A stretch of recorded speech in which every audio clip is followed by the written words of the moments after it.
Welcome to the Sleep2Dream Analytics explainer video, where better sleep starts with better understanding. We all think we know what it means to be sleepy, right? But what if I told you that feeling sleepy is maybe the least reliable way to know how tired you actually are? Yeah. In this explainer, we're going to break down the real science behind sleepiness and how experts measure this thing that, honestly, we all take for granted. Let's dive in. So let me ask you a question. Right now, how sleepy are you? Really, it sounds like such a simple question, doesn't it? But imagine for a second that getting that answer right was absolutely critical. Like, what if your job or even your life depended on it? Well, it turns out that feeling sleepy is just one little piece of a much bigger, way more complicated puzzle. And believe it or not, for doctors and scientists, trying to get a truly accurate, objective measurement of sleepiness is a huge, huge challenge. Okay, so here's how we're going to tackle this. First, we'll look at the sleepiness puzzle itself. Then, we'll get into this awesome framework called the 3 Faces of Sleepiness. We'll break down each one, how you feel, what your body needs, and how you behave. And then, at the end, we'll pull it all together. All right, let's jump in. First up, the sleepiness puzzle. This really gets to the core of the issue. Why isn't just asking someone, hey, you tired? Good enough? Especially when the stakes are high, in a doctor's office or for certain jobs.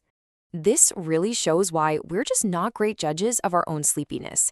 You could be trying to power through a long day, telling everyone, I'm fine, when you're actually running on fumes. Or, and this is a big one, you might have a powerful reason to deny being tired. Say, if you're a pilot or a truck driver and your license is on the line. And the real kicker?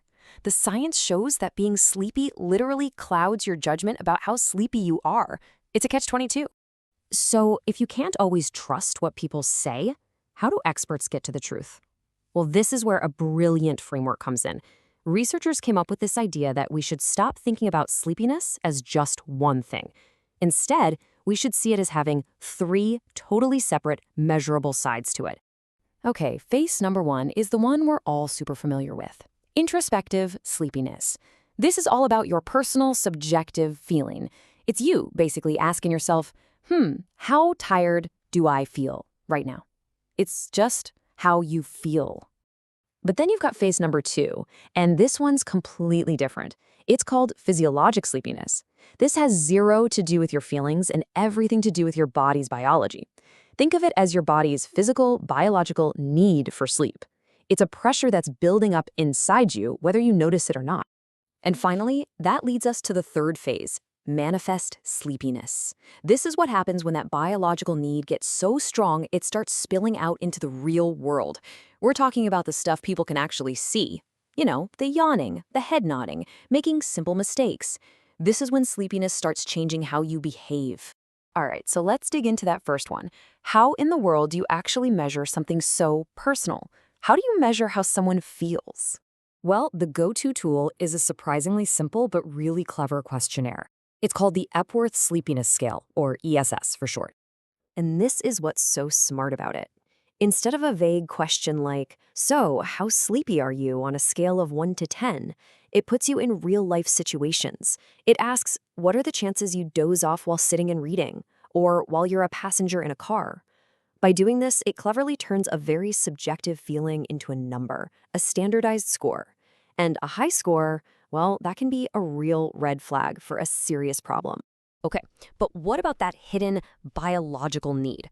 I mean, measuring a feeling is one thing, but how on earth do you measure your body's actual physical drive to sleep?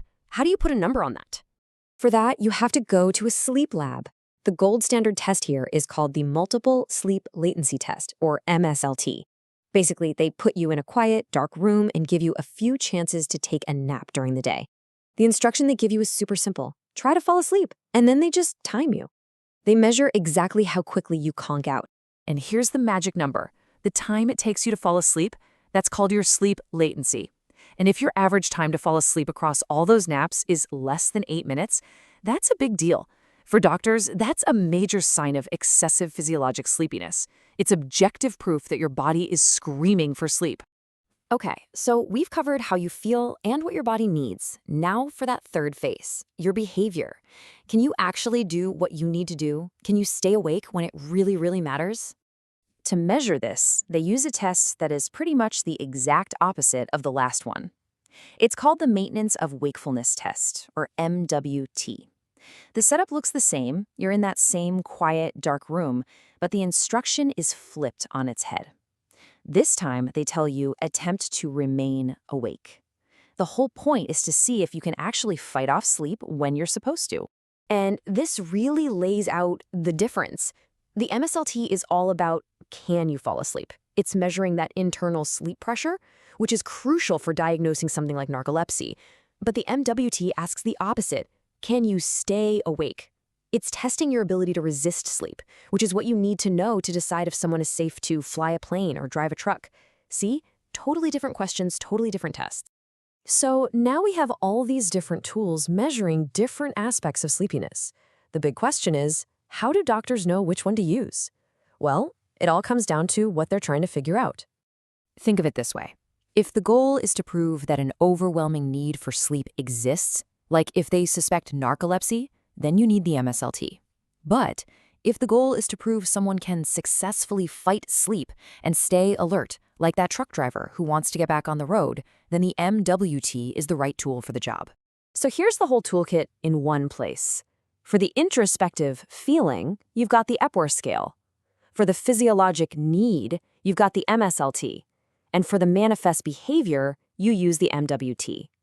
3 different faces of sleepiness and a specific tool designed to measure each one. It's actually pretty elegant. And this quote just nails it. Sleepiness isn't some single, simple thing you can measure with one thermometer. It's the end result of this constant tug-of-war happening inside your brain between the parts that want you to sleep and the parts that are trying to keep you awake. And that's precisely why you need all these different tools to get the whole story. So, I'll leave you with this question.